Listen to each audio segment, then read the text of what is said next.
Alexa, start cleaning. Okay.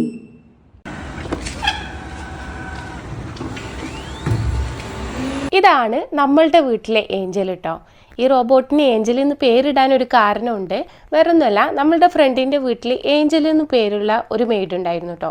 അവരെങ്ങനെയാ വെച്ചാൽ അവരുടെ അടുത്ത് പറഞ്ഞ പണി മാത്രം ചെയ്യും, എന്നിട്ട് ബാക്കിയുള്ള ടൈം അവരവരുടെ റൂമിൽ പോയിരിക്കും കേട്ടോ. അതുപോലെ തന്നെയാണ് നമ്മളുടെ റോബോട്ടും. നമ്മൾ എത്താത്ത എല്ലാ സ്ഥലത്തും റോബോട്ട് എത്തും കേട്ടോ. പടിൻ്റെ ചുവട്ടിലൊക്കെ പോയിട്ട് നല്ല ക്ലീൻ ആക്കിയിട്ട് തിരിച്ചു വരും കേട്ടോ. ഇതെല്ലാം കഴിഞ്ഞ് ഇത് തുറന്ന് നോക്കുമ്പോൾ എവിടുന്നാണ് ഇത്രയധികം പൊടികൾ ഏഞ്ചലിന് കിട്ടിയെന്ന് നമ്മൾ ചിന്തിക്കൂട്ടോ. ക്ലീൻ ആക്കുന്നതിന് മുന്നേ ഇതിനകത്ത് കുറച്ച് വെള്ളം ആക്കിയിട്ട് ഇട്ടാൽ മതി. നല്ല അടിച്ചോരി തുടച്ച് വൃത്തിയാക്കിയിട്ട് കിട്ടും വീട്. ഇത് ബേസിക് മോഡലായതുകൊണ്ട് തന്നെ ഓരോ പ്രാവശ്യം ക്ലീനിങ് കഴിയുമ്പോഴും നമ്മൾ വെള്ളം റീഫിൽ ചെയ്യണം. പിന്നെ അതിനകത്തുള്ള വേസ്റ്റ് ഒക്കെ എടുത്തിട്ട് മാറ്റണം കേട്ടോ. ഇതിൻ്റെ റേറ്റ് വരുന്നത് 400 റിങ്കിറ്റ് ആണ്.